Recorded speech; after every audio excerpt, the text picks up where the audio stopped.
Erev Tov, on se retrouve comme tous les mardis soirs, Yom Shlishi, Sheuch Pal Bokitov, pour étudier ensemble le Dvar Malchut, la Sikha du Rabbi de l'année Tafshin Nun Aleph, Tafshin Nun Bet, 5751, 5752, 91-92, qui représente à ce jour les dernières Sikhot que nous avons entendues du Rabbi, bien sûr, ce pour l'instant, en attendant, bien sûr, d'entendre du Rabbi très rapidement la prochaine Sikha. On est dans la semaine donc de la paracha de Kitissa, c'est l'étude donc de la Sikha de cette semaine, et donc on commencera comme on a l'habitude toujours de rappeler que ce cours est retransmis sur le Facebook du Bet Chabad de Neuilly-sur-Seine. Et donc ce cours fait partie du programme d'études du Bet Chabad, et c'est l'occasion de rappeler l'élévation de l'âme du fondateur de ce Bet Chabad, celui qui l'a dirigé, le Rav Shmuel David Ben Avraham Zawi Alav Shalom. Également, c'est l'occasion de dédier ce cours à la mémoire de Avi Mori, Rav Pinchas Gedalia Ben Shimon HaKohen Pashter Areini Kaparat Mishkavo. Je profiterai de l'occasion aussi pour dédier ce cours à la mémoire Leilou Nishmat de mon grand-père. Ce soir, c'est son Yortzeit, c'est le jour où il a quitté ce monde. Donc, Reb Shimon Ben Pinchas Gedalia HaKohen. On dédiera ce cours également à la mémoire du Chacham Baruch Ben Moshe Pinto, à la mémoire de Chaim Aaron Yosef Ben Moshe Seroussi, à la mémoire de Aisha Chashuva Merat Aster Miriam Bat Baruch Leib Schlanger. Que ce cours soit une élévation, puisse être pour eux une élévation de leur âme, c'est-à-dire, bien sûr, à Kitsu Verananu Shochne Afar, qui puisse être très rapidement de retour parmi nous avec la venue de Mashiach Tzidkeinu. Ce cours est également retransmis sur le média Menorah Live, et donc on dédiera ce cours à la mémoire du chassid Reb Avram Ben Eliyahu Atal, à la mémoire également de la fondatrice de Menorah Live, qui nous a brutalement quittés il y a quelques semaines, Aisha Chashuva Marat Rivka Bat Reb Menachem Mendel Ben Senior, Aleem Hashalom, et que rapidement puisse se réaliser Akitsu Viranenu Shochnei Afar. Cette semaine, nous sommes la paracha de Kitissa. Également, on remarquera que tous les mardis, tous les Yom Shlishi, notre rendez-vous hebdomadaire, ça tombe toujours une bonne date. Aujourd'hui était Purim Katan, on reviendra là-dessus bien sûr à la fin de la Sikha, sur ce jour extraordinaire, ce grand jour, bien qu'il est appelé Purim Katan, mais c'est un grand jour. Le petit Purim est un grand jour. Donc, le paracha de Kitissa va nous délivrer un enseignement fondamental. C'est une question en général à laquelle on est tous confrontés en tant qu'être humain, vivant dans un monde matériel. Nous sommes tous confrontés, malheureusement, peut-on dire, des fois, à ce qu'on appelle un échec. Des fois, c'est un échec personnel, des fois collectif. En tout cas, tel que cela nous apparaît.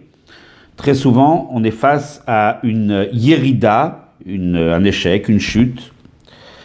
Et justement, la paracha et l'enseignement que le Rabbi va tirer de cette paracha nous permet justement de tirer un enseignement particulier, comment affronter cet échec, comment le considérer, puisque d'abord, avant tout, tout est une affaire de regard, et donc forcément, selon la façon dont on regarde les choses, on trouve les solutions, justement pour les surmonter, pour les affronter d'abord, et ensuite les surmonter. Et comprendre, bien sûr, quelle est la volonté divine qui se cache derrière ce qu'on peut appeler un échec. L'échec est humain, l'erreur est humaine. Et donc forcément, bien sûr, cela nous ramène à cet échec terrible, à cette faute terrible qui est relatée dans notre paracha, la faute du veau d'or. Cette sikha est une des dernière sichot, à ce jour, que nous avons entendu du Rabbi, et donc elle nous délivre un message important, surtout en filigrane.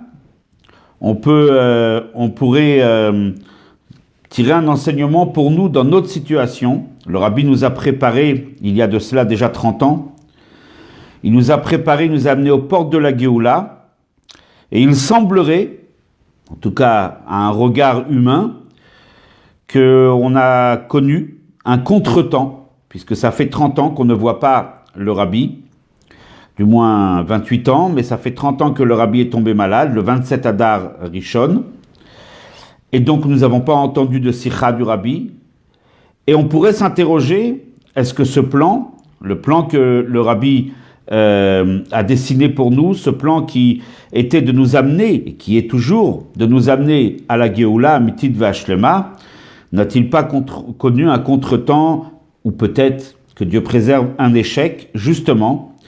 Alors c'est pas pour rien que c'est une des dernières sichotes que nous avons entendues du Rabbi. D'abord, faisons un petit résumé de notre paracha. Notre paracha nous parle de plusieurs événements. Alors bien sûr, ces événements se suivent, s'enchaînent, chronologiquement parlant. Donc on va d'abord relater les différents événements de la paracha. Tout d'abord, la paracha nous relate les premières luchot, les premières tables de la loi que Moshe descend du Har Sinaï. Après 40 jours où Moshe Rabbeinu était sur le mont Sinaï, il redescend avec les tables de la loi. Et là, il est face justement à un spectacle désolant. Il est face à justement l'erreur, la faute terrible des Bnei Israël qui n'ont pas pu, qui se sont impatientés, enfin un mauvais calcul, n'ont pas vu Moshe redescendre, et donc ils se sont dotés d'un nouveau guide que Dieu préserve, et ils ont réalisé le veau d'or. Moshe Rabbeinu, il voit ça, et il casse les luchot, il casse les tables de la loi au pied de la montagne. C'est le deuxième événement qui est relaté dans notre paracha. Ensuite, Moshe Rabbeinu indique au Bnei Israël la voie de la Teshuvah, la voie du retour, la réparation de cette faute. Toute faute nécessite une réparation. Moshe également va implorer à Kadosh Baruch Hu, va implorer le ciel, afin que la faute soit pardonnée. Et donc Moshe va prier à Kadosh Baruch Hu, il y a un dialogue qui va s'instaurer entre Moshe Rabbeinu et Akadosh Baruch Hu, qui est relaté dans notre paracha. À l'issue de cette prière, de cette demande, Bakasha Nafshit, cette demande qui vient du fond de l'âme de Moshe Rabbeinu, pardonne aux enfants d'Israël. Alors effectivement, la paracha nous raconte que durant ce dialogue, durant cet échange entre Akadosh Baruch Hu et Moshe Rabbeinu, Moshe Rabbeinu voit Akadosh Baruch Hu, il voit le nœud des tefilines. Ensuite, Akadosh Baruch Hu lui donne une clé extraordinaire que nous utilisons régulièrement, qui sont les 13 attributs de miséricorde, les Yud Gimel Midot Arachamim. La paracha nous raconte ensuite qu'à l'issue du pardon, Akadosh Baruch Hu a pardonné, et il donne des deuxièmes luchot, les deuxièmes tables de la loi. Ces deuxièmes tables de la loi, Moshe les redescend donc du Har Sinaï, et lorsqu'il redescend du Har Sinaï, des rayons de lumière, Karnei Haod, il a des rayons de lumière sur son visage, à tel point, raconte notre paracha à la fin, que les Bnei Israël ne peuvent pas regarder cette lumière intense, cette lumière divine qui brille sur le visage de Moshe Rabbeinu. Et donc, il est obligé de porter, comme on dit aujourd'hui, un masque, un voile devant son visage, afin que les Bnei Israël ne soient pas éblouis. Et ainsi se termine notre paracha. Alors bien sûr, c'est un enchaînement d'événements. Encore une fois, chronologiquement parlant, tout se tient. Notre paracha est cohérente. Mais dès lors qu'on sait que la Torah, le mot Torah veut dire Hora'a, veut dire enseignement. Lorsqu'on va mettre bout à bout chacun des événements de la paracha, on se rend compte que c'est des événements qui n'ont pas tellement de cohérence. Encore une fois, si ce n'est que chronologiquement parlant, oui, mais il s'agit du sens des événements, des enseignements que l'on peut tirer de chaque événement. Chaque événement est différent l'un de l'autre, surtout principalement. Lorsqu'on parle des premières tables de la loi, lorsque les Bnei Israël sont encore à un niveau de tzadikim, ils viennent d'assister au Matan Torah, au don de la Torah. Ils ont proclamé avec beaucoup de cœur, et tous ensemble, Naaseh v'nishma, on va obéir, on va faire, et après on cherchera à comprendre. Ils ont une couronne sur la tête, comme dit la Torah. Donc il s'agit d'une histoire qui est très haute, une histoire où les Bnei Israël se trouvent dans une situation élevée. Après vient la faute. Alors bien sûr, encore une fois, c'est venu successivement, justement, c'est un événement qui a succédé au premier. Mais dès lors que la Torah est un livre d'enseignement et non un livre d'histoire, comment mettre à côté deux événements tellement contradictoires, tellement antinomiques? L'élévation totale du Ham Israël au moment des premières tables de la loi, au moment où Moshe Rabbeinu nous reçoit ces tables de la loi, où les Bnei Israël ont connu une élévation exceptionnelle.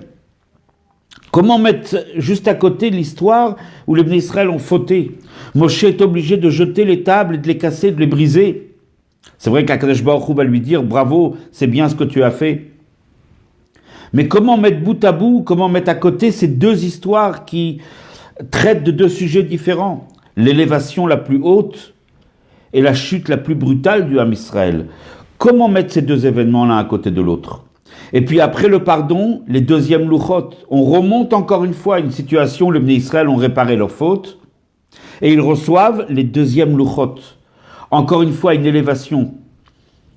Cette paracha semble faire l'ascenseur.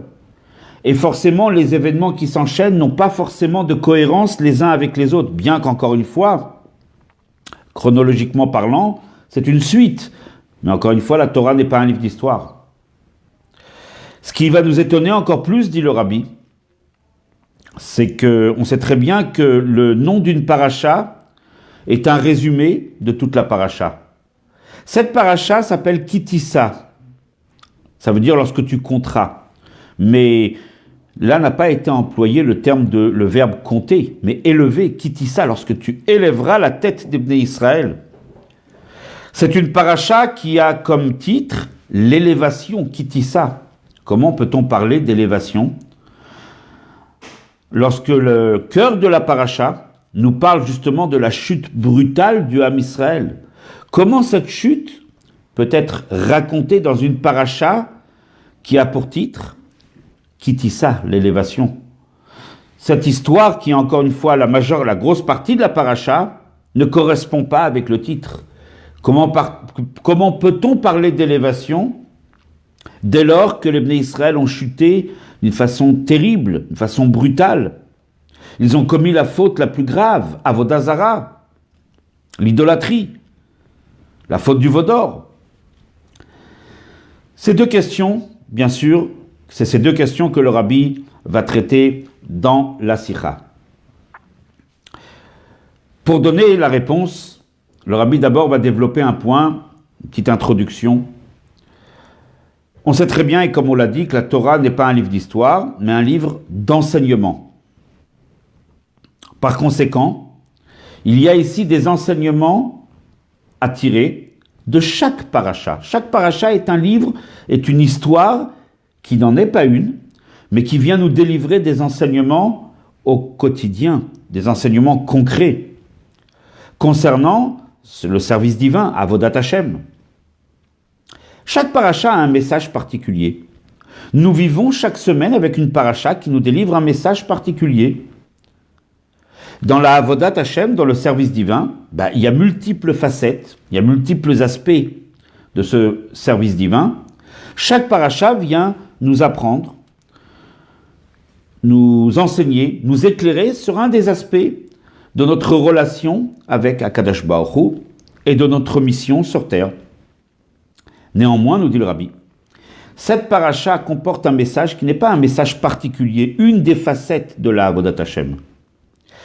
Cette paracha nous délivre un message essentiel qui est en fait un message qui est le message de toute la Torah. C'est le message de toute la création du monde.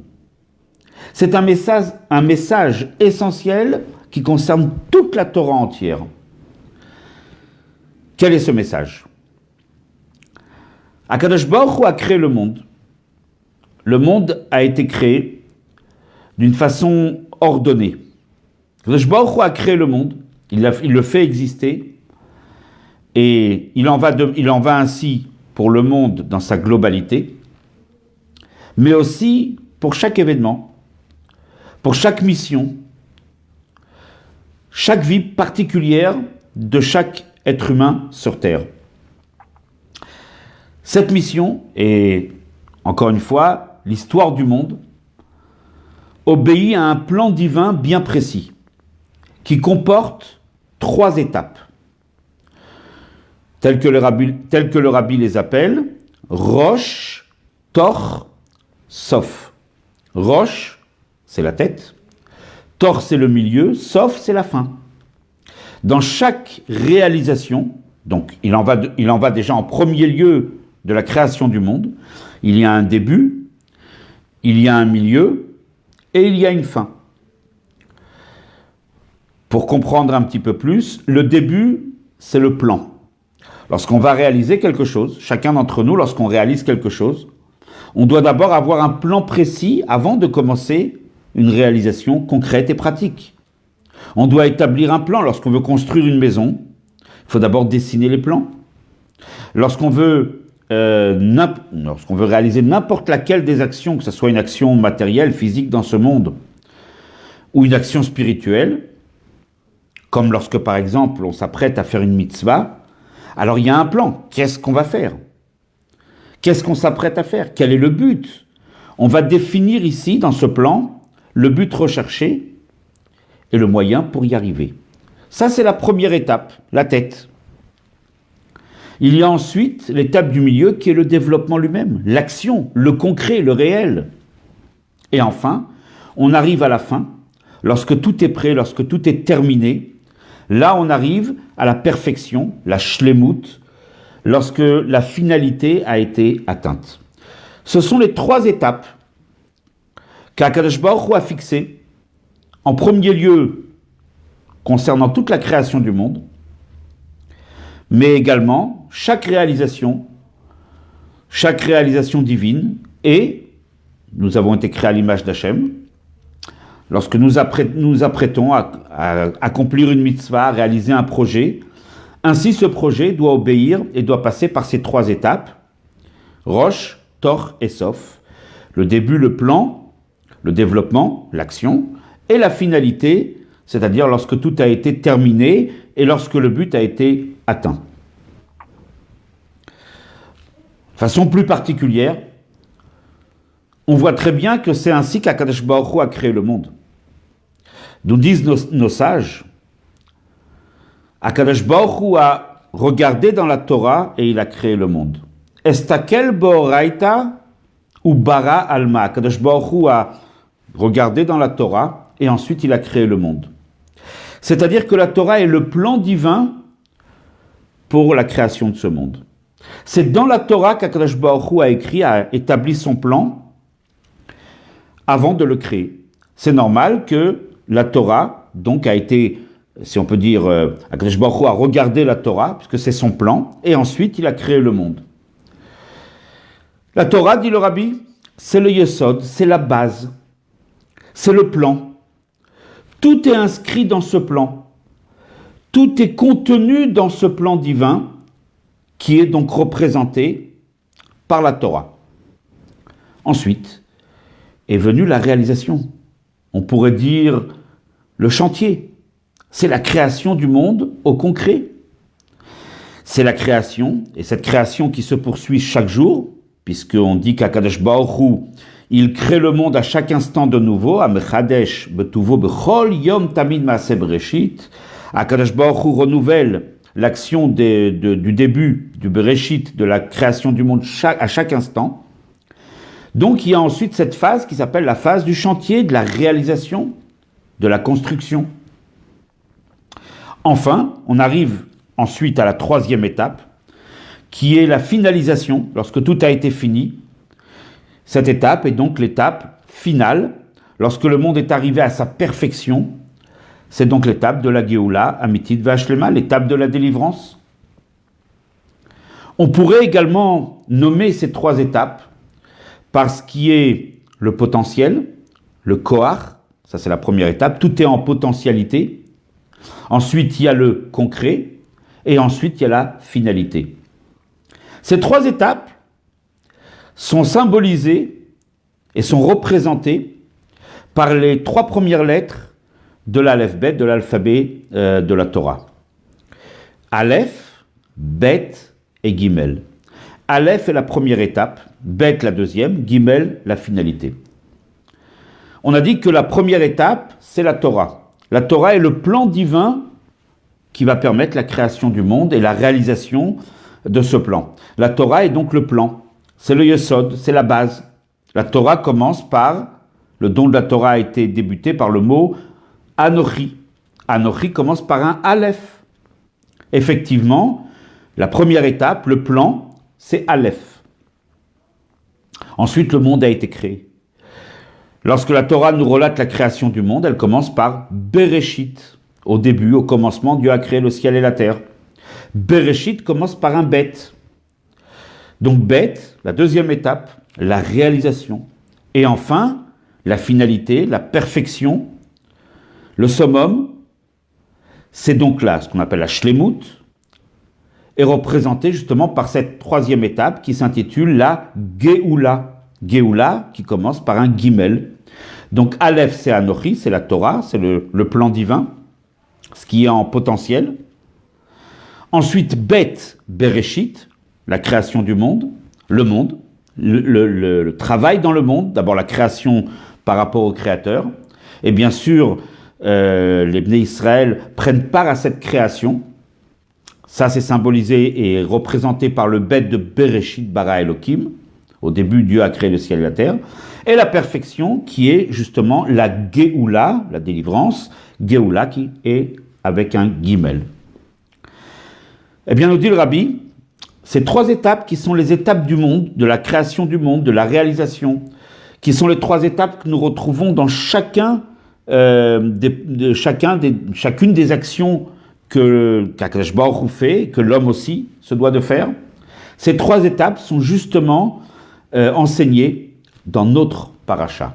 La première étape, c'est les premières luchot, les premières tables de la loi. Ces tables de la loi étaient divines. On sait très bien que l'écriture Mirtav Elokim Ema, dit la paracha. L'écriture était divine, c'est Akadosh Baruch Hu qui a créé, qui a écrit sur les tables de la loi. Ces tables étaient magiques, avaient une dimension miraculeuse, spirituelle. C'est la première étape, telle qu'elle est imaginée et conçue par le Créateur. C'est le plan. Ensuite, il y a la chute. Il y a le Chet HaEgel, la faute du veau d'or. C'est la Yérida, c'est la chute. Cette chute, en fait, nous permet de réaliser, de construire.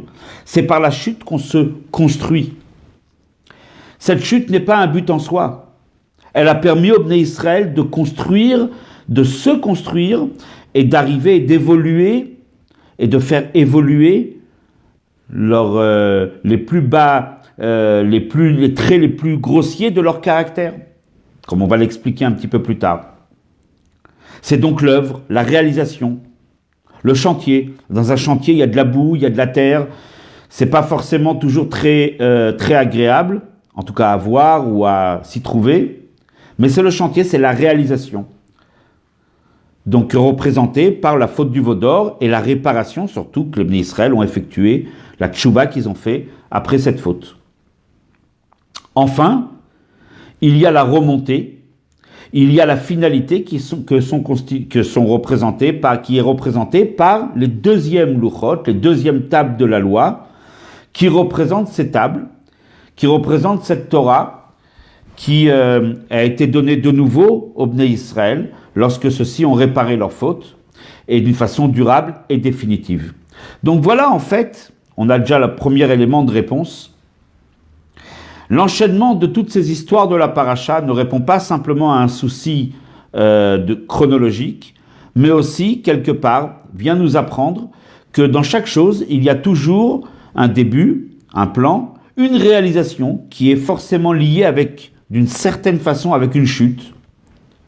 Et il y a la remontée, la réalisation finale, la finalité, lorsque ce chantier a été terminé et qu'en fin de compte, on arrive à la réalisation de ce qui a été imaginé dans le plan dès le départ. Et c'est là qu'il est important de se pencher, de réfléchir sur justement cette étape du milieu qui est l'étape principale relatée dans la paracha, cette étape du chet ha'egel, de la faute du veau d'or.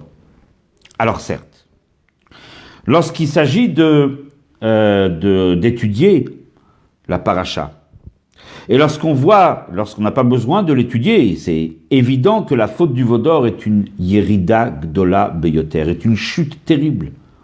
Lorsque des Bnei Israël ont assisté aux 10 paroles, au Aseret Adibrot, au décalogue, ils ont entendu Akadosh Baruch Hu dire « Je suis l'Éternel ton Dieu, tu n'auras pas d'autre Dieu ». Et les Bnei Israël, quelques jours plus tard, vont réaliser l'impensable. Ils vont commettre cette faute qui est l'idolâtrie, une des fautes les plus graves, si ce n'est la plus grave. Se détourner d'Akadosh Baruch Hu. Se remettre entre les mains d'un veau d'or. C'est une faute terrible, c'est une chute. C'est vrai. Et tout ce qu'on va dire après ne va pas changer. C'est une faute. C'est une yerida. On se doit bien sûr de prendre un enseignement et de ne jamais tomber au travers, justement, dans les travers de cette faute. Néanmoins, le rabbi nous invite à un regard profond. On va prendre de la hauteur. On va un petit peu s'élever au-dessus du monde, où cette faute paraît, encore une fois, impensable. On va s'élever un petit peu. Et on va essayer de comprendre, et on va très rapidement se rendre compte que cette faute, quelque part, a permis quelque chose d'extraordinaire. Encore une fois, ça n'enlève pas la gravité de la faute. Il ne s'agit pas, Hachem Ishmor, que Dieu préserve, de dire cette faute était le bienvenu. Absolument pas. C'est une faute. Mais on va essayer d'avoir un regard beaucoup plus global. C'est-à-dire, on va essayer de voir ce qui s'est passé après. Que s'est-il passé après le veau d'or? Les Bnei Israël ont fait tchouba. Ils ont réparé leur faute. L'action de tchouva, du retour à Hachem, est une action extraordinaire. En effet, lorsqu'on faute, on s'est laissé emporter par, si on peut dire, les pulsions les plus basses qui peuvent exister chez l'être humain. La faute représente justement l'obéissance à ces pulsions les plus basses, les plus grossières qui peuvent exister en chacun d'entre nous. Nous avons été créés avec un corps humain, un corps physique, un yetzer hara, un penchant du mal, une âme animale. Lorsque l'on faute, on tombe, si on peut dire, dans les bas-fonds de notre personnalité. Et quelque part, au moment de la faute, on visite, on réalise, des fois, en se regardant dans une glace, dans un miroir, on réalise et on comprend notre bassesse, on la voit. On peut la rencontrer d'une façon très concrète. Lorsque quelqu'un a commis une erreur, il le sait très bien, on a tous une conscience. Cette conscience nous fait dire « tu es tombé très bas ». Regarde où tu es arrivé. Un être humain ne se connaît peut-être pas avant d'avoir fauté. Lorsqu'il a fauté, dorénavant, il a exploré les traits les plus grossiers, les plus bas de sa personnalité. Et donc, quelque part, on est descendu, on a découvert, on a dévoilé des traits de caractère qui sont terriblement bas, terriblement bestiales, terriblement contraires à la neshama que nous possédons. Lorsque nous réparons cette faute, on va utiliser ce même vécu, ce même sentiment. Lorsque quelqu'un va réparer la faute, il va faire tchouva. c'est même ce même plaisir qui a été éprouvé par la personne au moment de la faute, sinon on ne fauterait pas. Si ce n'est pas pour la recherche d'un plaisir physique, un plaisir matériel, personne ne fauterait. Donc on va revenir en arrière d'une certaine façon. Et on va essayer de prendre les bonnes décisions. On va regretter cette faute. On va effacer justement cette pulsion et ce plaisir qui a été investi dans cette action négative. On va utiliser donc ce vécu pour remonter, on va le réparer, on va le regretter dans un premier temps, et ensuite on va prendre des bonnes décisions concernant l'avenir. La tchouva, c'est charata à la avar, le regret du passé, ve kabbalah tova le'atid, et des bonnes décisions, des bonnes résolutions pour l'avenir. Donc on va revenir un petit peu sur ces traits de caractère très négatifs qui peuvent exister au fond de nous. On va revenir, mais on va les élever, on va les réparer, en les réparant, en éprouvant du regret, la même intensité de plaisir qu'on a eu dans la faute. On va avoir cette même degré d'intensité dans le regret. Donc, toute cette action qui nous a procuré un tel plaisir au moment de la faute, toute cette action va être transformée, va être réparée. C'est la grandeur de la teshuva. Disent nos sages, Bemakom shebaale teshuva omdim. Là où quelqu'un qui a fait teshuva, qui a fait un retour, une réparation, là où il se trouve, le niveau où il se trouve. Afilut tzadikim gemurim enam yicholim la'amod.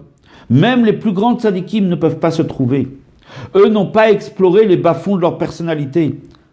Ils n'ont pas été, si on peut dire, face à leurs traits de caractère les plus bestiaux et les plus bas et les plus grossiers. Par contre, celui qui est malheureusement tombé dans la faute, mais lorsqu'il a réparé tous les traits de sa personnalité, même les plus bas. C'est pour cela que là où le Baal Tchouva se trouve, là où celui qui a fait la faute se trouve, même un tzaddik ne peut pas se trouver. Et c'est ce qui s'est passé avec les Bnei Israël. Lorsqu'à l'issue de la faute du veau d'or, ils ont fait tchouva, ils se sont élevés, ils ont retrouvé leur hauteur. C'est pour cela qu'ils ont eu les deuxièmes louchot. C'est bien la preuve qu'ils ont su réparer, ils ont su amener cette réparation. Nos sages disent dans le Talmud, dans le traité Nedarim, qu'ils ont pu retrouver une hauteur encore plus grande que lors des premières louchot. Puisque justement, on vient de citer l'enseignement des sages, que là où un Baal Tchouva se trouve, là où quelqu'un qui a réparé, qui a fait un retour, là où le niveau qu'il a atteint, même un tzaddik ne peut pas atteindre. Mais on peut le voir. Lorsque les Bnei Israël ont reçu les deuxièmes louchot, ces deuxièmes tables de la loi étaient accompagnées avec des condiments, si on peut parler ainsi, un peu grossièrement.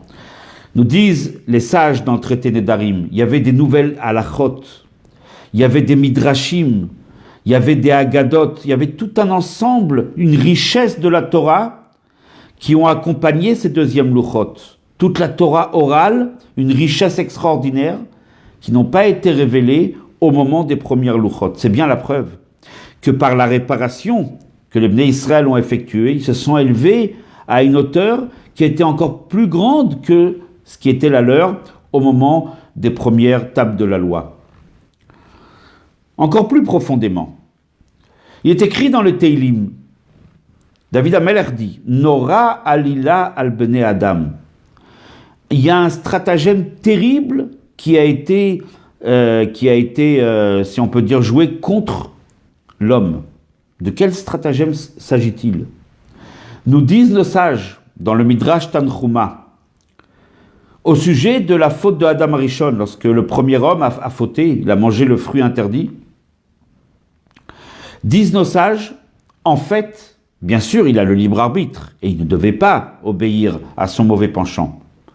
Mais d'une façon très profonde, quelque part, c'était un stratagème divin. Quelque part, Akadosh Baruch Hu, quelque part, a voulu qu'il faute.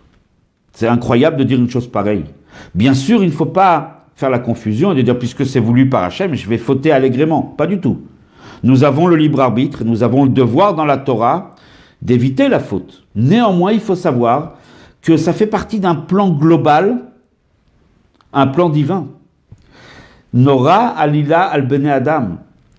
Dit le Midrash Tanchuma, c'est Akadosh Baruch Hu qui a excité le Yetzer Hara contre l'homme. C'est Akadosh Baruch Hu qui a fait en sorte qu'il y ait un Yetzer Hara et que l'homme chute. Le Rabbi nous dit que les Bnei Israël qui ont fait la faute du veau d'or n'avaient aucun rapport avec la faute. Par rapport à la Neshama qui est en chacun, quel lien peut-il exister entre un juif et la Havera par rapport à la Neshama qui est une partie d'Akadosh Baruch Hu? Chelek Elokam Ima'al Mamash, dit l'Admor HaZaken dans le 2e chapitre du Tanya. Comment un homme à ce moment-là peut-il avoir un rapport quelconque avec une faute, avec une chute, avec un échec? C'est pas possible. Nos sages, toujours pour citer les Chachamim dans le Talmud, dans la Gemara, dans le traité Avodah Zara, Lo hayu ro'im Israël l'otomaase. Les Bnei Israël n'étaient pas du tout en rapport avec cette faute-là. C'est un élément extérieur qui les a amenés à fauter. Eux-mêmes n'ont aucun rapport avec la faute. Dit le Rabbi, c'est, en citant les sages toujours, Gzerat Hamelech, c'est un décret du roi. Kadosh Baruch Hu a voulu qu'il y ait une faute. Je précise encore une fois, l'important, très important de souligner, que ce n'est pas contradictoire avec le libre arbitre et l'ordre qui est donné par Akadosh Baruch Hu à chaque juif de ne pas fauter. Ce n'est pas que la faute elle est bienvenue, bravo, tu as fauté, super. Mais d'une façon très haute, telle que la faute, si on peut dire, elle est telle qu'on peut avoir un regard de beaucoup plus haut. Toute l'idée de la faute et de l'échec, ça fait partie du plan d'Akadosh Baruch Hu, comme on l'a dit. C'est ce qui va permettre ensuite une réparation, une découverte de sa personnalité, de ses traits de caractère les plus bas, les plus bestiaux, et une réparation de ceux-ci. Si on ne les découvre pas, si on ne descend pas dans les bas-fonds de sa personnalité, on ne va pas les réparer. Ils vont être là, ils vont cohabiter en nous, mais on ne va pas les réparer. On n'aura pas d'emprise sur cette matière la plus grossière qui est en chacun. Donc effectivement, d'ailleurs nous disent aussi nos sages dans le traité Avodah Zara, Lo asu ta'egel, les Bnei Israël n'ont pas fait la faute du veau d'or, el aliten pitron pe le Baalei Teshuva. C'est pour ouvrir la voie plus tard au Baalei Teshuva. Lorsqu'un juif, malheureusement, va fauter, il va se dire, ça y est, je suis perdu, c'est fini. On va lui dire non. Regarde dans la Torah, les Bnei Israël ont fait la faute la plus grave. Ils ont commis ce qui semble être l'irréparable, la Avodah Zara. Et ils ont su remonter la pente. Donc, dès lors, c'est le message qui va s'adresser à chaque juif. Tu peux réparer. Tu as un lien direct avec la tchouva. Dès lors que les Bnei Israël ont su le réaliser, toi aussi tu peux le faire. C'est justement ce que disent nos sages. La faute du veau d'or est venue pour donner un argument, pitronpé, un argument pour les Baalei Teshuva. De tout ce qui vient d'être expliqué, nous dit le Rabbi, basé bien sûr sur l'enseignement essentiellement de nos sages dans le Talmud. On peut se rendre compte et on peut réaliser que après la tchouva, on va connaître une aliyah, une remontée très grande. Et on pourrait dire, en premier lieu, qu'après la chute vient la remontée. Yerida le tzorech aliyah. C'est un thème que le Rabbi a visité plusieurs fois et a expliqué plusieurs fois. Il y a une chute, la faute du veau d'or, mais ensuite il y a une remontée beaucoup plus grande. Nous dit le Rabbi, c'est encore plus que cela. Dès lors que cette chute faisait partie d'un plan global, d'un plan divin global, cette chute en fait n'en est pas une véritablement. Elle fait partie du chemin qui nous mène vers une aliyah, vers une montée encore plus grande. Au moment des premières tables de la loi, les Bnei Israël se trouvaient à une hauteur, à une élévation très grande.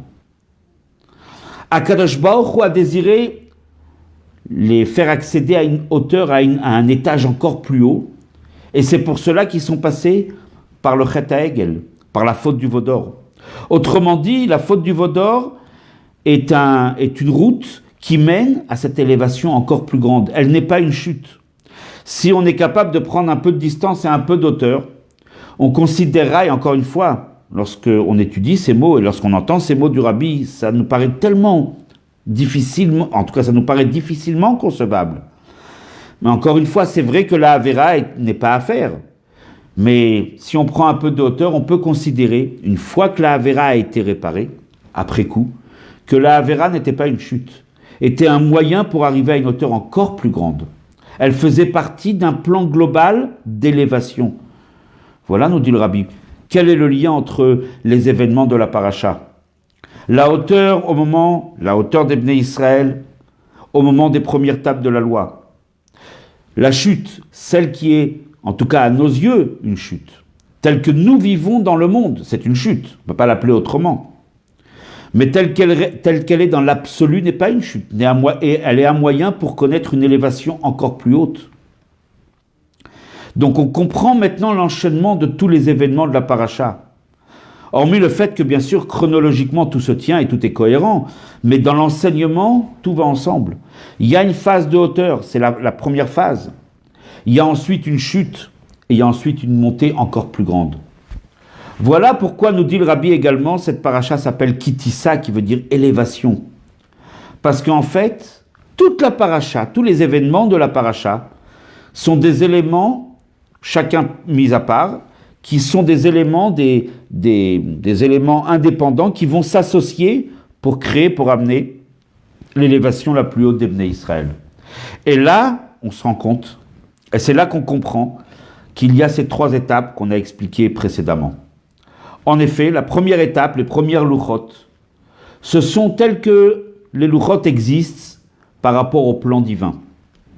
Il y a ensuite la réalisation. Et cette réalisation passe par la teshuva qui vient après une faute. C'est là où on doit agir, c'est là où on doit œuvrer, transformer ce qui est négatif. Et donc, c'est la deuxième étape. Mais lorsqu'on arrive à la troisième étape, à cette élévation, on peut dès lors considérer rétroactivement que la deuxième étape, là où on était en prise avec la négativité, avec le mal, n'était pas une chute, était un chemin tracé pour connaître l'élévation la plus grande, la finalité. Voilà ces trois étapes regroupées dans notre paracha. Le Rabbi nous ramène également la dernière histoire qui est relatée dans la paracha. Les fameux rayons de lumière qui brillaient sur le visage de Moshe Rabbeinu. Et la question se pose. Pourquoi, lorsque Moshe Rabbeinu descend du Har Sinaï, la première fois, n'a-t-il pas ces rayons sur son visage? Pourquoi ce n'est que la seconde fois? La seconde fois, elle est venue avec des louchot qui ont été faites par Moshe Rabbeinu. C'est lui qui les a écrits, contrairement aux premières. L'action de l'homme. Justement, il ne peut pas y avoir de perfection tant qu'il n'y a pas une action humaine. Si ça vient que d'Akadosh Baruch Hu, s'il n'y a que le plan en théorie, il est très beau. Il faut ensuite l'amener dans une réalisation concrète. Et donc lorsque Moshe descend avec les deuxièmes louchot qui ont été écrites par sa propre main, là il a des rayonnements de lumière sur le visage étrange. Pourquoi n'a-t-il pas eu ces rayons de lumière, ces carnets à Od, au moment où il est descendu la première fois du Har Sinaï? On a la réponse. Puisque justement, par la tchouva, lorsque les Bnei Israël ont exploré les traits les plus grossiers de leur caractère, ce qui les a amenés à la faute, et ils ont su réparer, c'est ce fameux chantier, cette réalisation qui implique l'effort humain, le travail de l'homme, lorsqu'ils ont su le terminer, l'achever. Alors effectivement, là peut avoir des rayons, là peuvent se produire et jaillir du visage de Moshe Rabbeinu des rayons de lumière.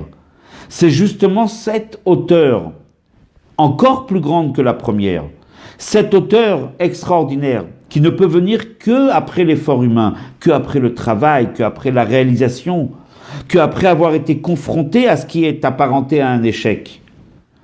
Là, effectivement, on peut connaître une hauteur encore plus grande, Kitissa, une élévation encore plus grande.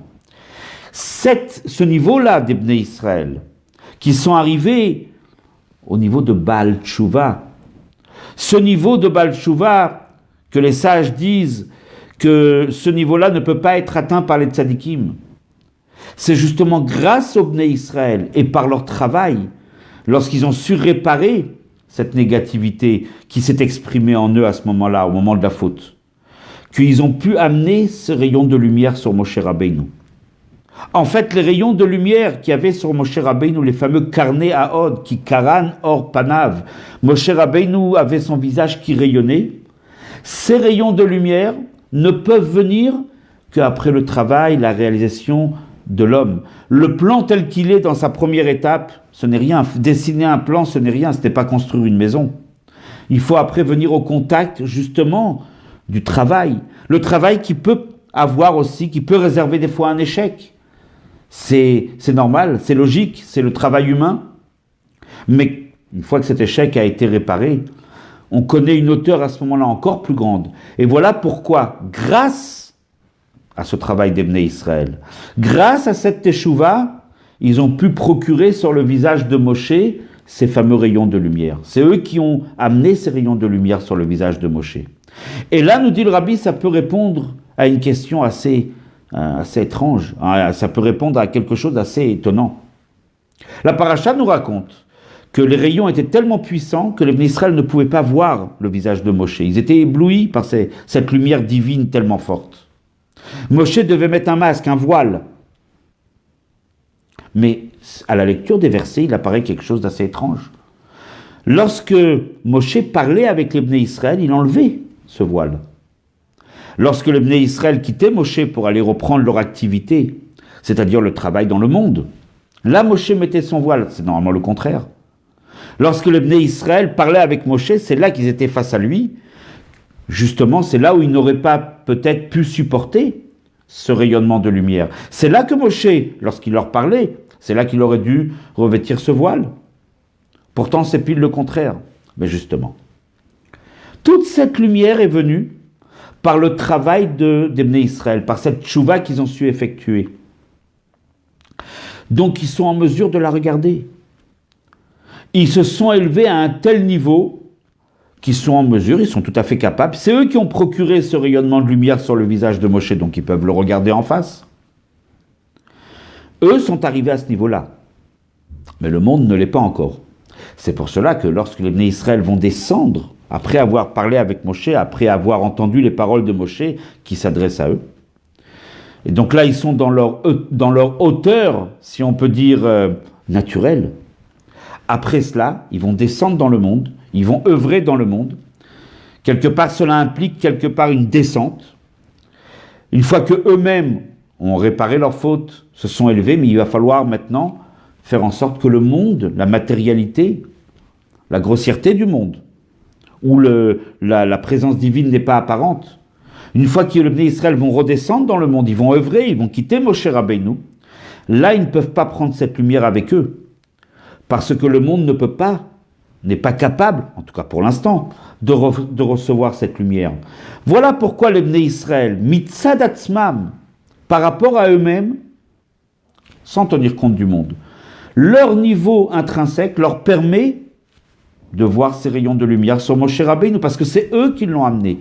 C'est eux qui ont procuré à Moshe ce rayonnement de lumière par leur tchouba, par leur effort, par leur réparation. Mais lorsque les Bnei Israël vont descendre dans le monde, ce monde n'étant pas encore réparé, eux oui, mais justement, ils doivent amener cette réparation au cœur de la matière, au cœur du monde. Le travail commence avec soi, mais après il faut l'amener dans le monde. Là, le monde ne pouvant pas supporter cette lumière, Moshe remet son voile. Donc, ceci maintenant a tout son sens. Alors bien sûr, ce n'est pas la finalité. Le but n'est pas seulement que les Bnei Israël soit capable de regarder cette lumière sur le visage de Moshe. Après, bien sûr, avoir fait cette tchouva. Le but, c'est d'amener le monde, lui aussi, à son tour, d'amener la matérialité, la grossièreté, de l'amener aussi à pouvoir recevoir cette lumière. Donc effectivement, après ce travail dans le monde, qui nécessite, on va dire, une certaine séparation de Moshe, une redescente dans le monde, les Israël vont œuvrer, ils vont transformer le monde, et à ce moment-là, le monde pourra recevoir cette lumière de Moshe Rabbeinu. C'est exactement ce qui se passera au moment de la Géoula. Au moment de la Géoula, il est dit « V'raou kol basar ki pi Hashem diber » Chaque être, chaque chair verra Akadosh Baruch Hu qui parle. Chaque détail de la création sera en mesure de recevoir ces rayons de lumière intense, cette spiritualité, cette révélation divine.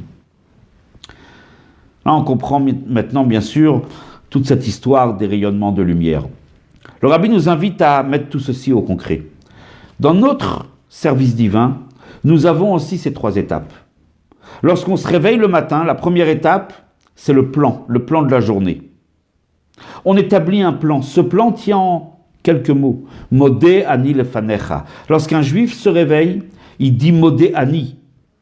Je reconnais, je remercie, mais modé aussi veut dire je me soumets. Je me soumets à Akadosh Baruch Hu. Ani, c'est moi l'humain. Mais le vrai Ani, le vrai moi, c'est Akadosh Baruch Hu. À travers cette soumission, Modé Ani lefanecha. Je me soumets à toi, mon Créateur. Le Ani d'un juif s'unit avec le Ani divin. Le moi d'un juif, sa personne, dans son corps, va s'unir avec Akadosh Baruch Hu. Le vrai moi, le moi absolu. Ça, c'est le plan. On n'a pas encore œuvré dans le monde. On vient de se réveiller, la Neshama vient de revenir, et là, c'est tout le plan de la journée. Nous dit le Rabbi, le secret d'une réussite de la journée, c'est le modéani. C'est le secret. Le secret d'un juif, le secret de la réussite, c'est cette petite fila que nous disons au lever du matin. Alors bien sûr, ça demande une préparation, on ne peut pas se réveiller et tout de suite se reprogrammer. Modéani, c'est difficile. Et pour cela, on fait Shema Israël avant d'aller se coucher, en prenant une bonne décision, une bonne résolution. Vous savez, tel qu'on va se coucher, on se réveille. C'est comme ça. Lorsqu'on veut se réveiller le matin, justement, de la meilleure façon que ce soit, ben c'est important de se préparer avant d'aller dormir. Donc la journée commence par ce plan, parce qu'il va être la base de toute la journée, cette première étape, une élévation. Après, on va commencer à descendre dans le monde. Alors d'abord, on commence par la tfila, une étude quotidienne, puis après on descend dans le monde. On va vaquer à son occupation professionnelle, chacun doit travailler. On est au contact du monde, là on est dans la descente. On doit réaliser le plan. Là, il faut que le plan ne soit plus une théorie, il ne faut plus qu'il soit au niveau du potentiel, mais du concret, de la réalisation. Cette réalisation qui peut des fois connaître des échecs. On peut des fois rater certaines choses. Mais le principal, c'est de le réparer, justement. C'est de faire en sorte que la journée se termine avec du positif. Pas avec du positif, mais de faire en sorte que toute cette journée devienne positive. Et ce qu'il faut réparer, on le répare, c'est le Kriyat Shema du soir. Lorsque, avant d'aller dormir, on fait le Kriyat Shema, et on demande pardon à Akadosh Baruch Hu, on fait un petit Tachanoun le soir, au moment de Kriyat Shema Shalamita. Et à ce moment-là, on fait le bilan de toute la journée. Et en faisant le bilan, on revient sur des échecs. On a tous manqué quelque chose dans la journée. On prend les bonnes décisions. On répare justement. Et là, on arrive à une hauteur encore plus grande. Là, on arrive à cette troisième étape, la finalité. On a ici les premières luchot, le travail dans le monde représenté par le Chet HaEgel, la faute du veau d'or. Et enfin, les deuxièmes luchot et les rayonnements de lumière sur le visage de Moshe, qui sont représentés dans notre travail de tous les jours, par la fin de la journée, lorsque l'on répare, lorsqu'on prend les bonnes décisions par rapport à tout ce qui a été manqué dans la journée, le niveau de la Teshuvah. Nous dit le Rabbi, si on regarde l'histoire du monde, il y a aussi 3 étapes. Il y a eu la première étape, on peut appeler ça la période des Avot, des patriarches et des matriarches. Il y a ensuite le travail dans le monde, l'exil en terre d'Égypte, les différentes épreuves. Aujourd'hui, nous dit le Rabbi, après toute l'action de tous les Bnei Israël, à travers toutes les générations, nous sommes arrivés aujourd'hui à une réparation totale. Aujourd'hui, on est arrivé à la fin et à la shlemut, à la perfection, au deuxième luchot. C'est pour cela qu'aujourd'hui, nous sommes en mesure et nous sommes capables de voir ce rayonnement divin sur le visage de Moshe Rabbeinu. Plus encore, nous dit le Rabbi, qu'est-ce qui nous permet de passer ces 3 étapes dans la journée ou à travers toutes les époques? C'est Moshe Rabbeinu. Tout vient par Moshe Rabbeinu. C'est lui qui nous accompagne à chaque instant. C'est lui qu'Akadosh Baruch Hu a envoyé pour accompagner le Ham Israël. Autant au moment des premières étapes de la loi, le plan tel que c'est en potentialité, autant tel qu'on a connu la faute, la réalisation, mais autant au moment de la remontée, au moment de la Teshuvah, c'est-à-dire au moment de la Géoula, Amitit Ve'Ashlema, tout ceci vient par Moshe Rabbeinu. Ce Moshe Rabbeinu que dit le Zohar, qui vit à travers toutes les générations, Itpashtuta de Moshe bechol dara vedara, dit le Zohar. Il y a une extension de Moshe Rabbeinu dans chaque génération, un prolongement de Moshe Rabbeinu. C'est le Nassi Ador, le maître de la génération. Jusqu'au dernier maître de la génération qui est le Melech HaMashiach. Nous dit le Rabbi, c'est grâce à lui, grâce au maître de la génération qu'un juif a cette force de passer la 2e étape, l'étape difficile où il doit réparer et d'arriver à la shlemut, à la perfection, à la réparation, à la hauteur la hauteur absolue. Nous dit le Rabbi, ça c'est la force de chaque maître de chaque génération, mais en particulier celui qui est appelé le Melech HaMashiach. Comme il est dit à son sujet, comme David HaMelech il a dit, Veyarem keren, Chana il a dit, Veyarem keren meshicho. Keren c'est le rayon de lumière justement, de Mashiach. Il va s'élever, il va rayonner. Sur le visage du Melech HaMashiach aussi se trouvent ces rayons de lumière. C'est lui qui nous conduit à travers ces 3 étapes et nous permet la réalisation de ces étapes. En conclusion, le Rabbi nous invite justement à lier cette paracha avec le jour qui tombe en général à proximité de la paracha. Pour nous, c'était aujourd'hui Purim Katan. Purim Katan est un grand jour. Il s'appelle le petit Purim. Pourquoi? C'est Purim ou c'est pas Purim? Ça veut dire quoi un petit Purim? Le Rabbi nous dit, quand il y a un enfant à qui on fait la Brit Mila, l'assemblée dit, Zeh Katan Gadol Yiyeh, ce petit va un jour devenir grand. Le développement va faire que cet enfant va devenir grand, mais pour qu'il puisse devenir un adulte qui va réaliser ses projets et qui va œuvrer dans le monde et qui va réussir, tout était d'abord, si on peut dire, présent au moment de sa naissance parce qu'il était petit. Après, il faut que de petit, on passe à plus grand. De ce qui est en potentiel, passer à du concret. Ce qui est la première étape, ensuite arriver au développement, jusqu'à la 3e étape. Purim Katan est d'une certaine façon la première étape. C'est ce jour qui va préparer le grand Purim dans un mois. Pour arriver à ce Purim qui est le summum de la joie. On sait très bien qu'à Purim, il y a eu un bouleversement de situation. La situation a complètement, il y a eu une révolution totale. Les Juifs auraient dû mourir ce jour-là, que Dieu préserve, et en fin de compte, c'est leurs ennemis qui sont morts. Venahafochu, dit la Megillah. Cette possibilité de bouleverser l'ordre établi nous vient de Purim. Mais pour que ça puisse arriver à Purim, il faut une préparation. C'est justement le rôle du Purim Katan. Zeh Katan, ce petit Purim, va un jour arriver.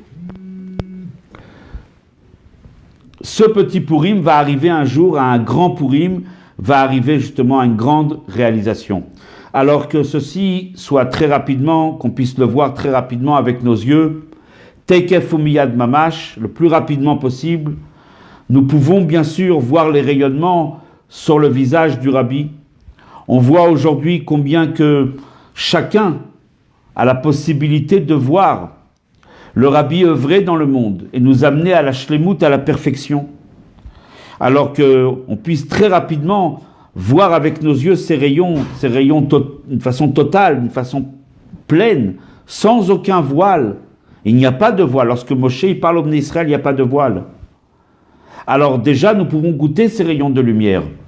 Alors que ceci se réalise tout de suite. Teikef umiyad mamash, Yechi Adoneinu, Moreinu Verabeinu, Melech HaMashiach, Leolam Vaed.